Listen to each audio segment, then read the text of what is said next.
Вопросы миграционного законодательства Российской Федерации о получении гражданства России, а также свободного въезда молдавских граждан в Российскую Федерацию в период предвыборной кампании в парламент Республики Молдова 2014 года собрало много людей в Камрадский педагогический колледж имени Михаила Чакира. Для народа очень важно знать достоверную информацию, что, как, ответы на многие вопросы.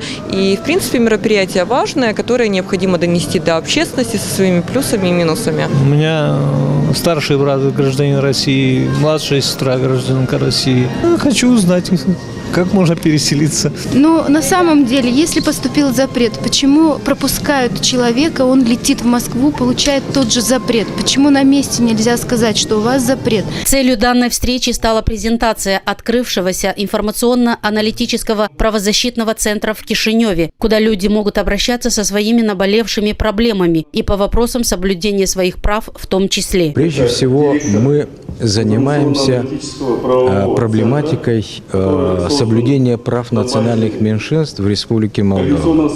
Вы знаете, что у нас практически треть населения представляют национальное меньшинство, люди очень разных национальностей.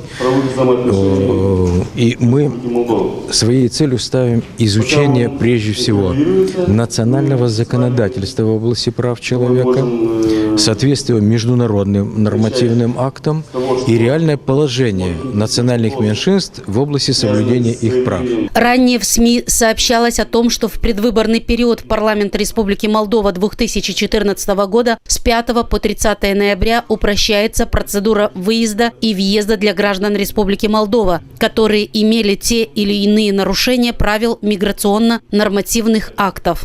Было озвучено о том, что с 5 по 30 число граждане Молдовы, которые пребывают в России и имеют какие-то нарушения, смогут выехать за пределы России и после 30 числа смогут вернуться обратно на территорию России, где могут работать, жить и заниматься своими делами.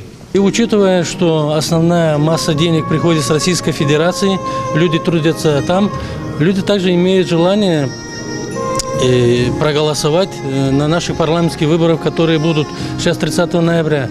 Поэтому сегодня собирают тех лиц, которые имеют желание послушать, получить ответы на те вопросы, которые их интересуют. Как отмечалось на встрече, заявление о том, что граждане могут свободно выезжать и въезжать на территорию Российской Федерации с 5 по 30 ноября, имеется пока в устной форме. Какие-либо подтверждающие, регламентирующие документы об этом организаторы встречи не представили.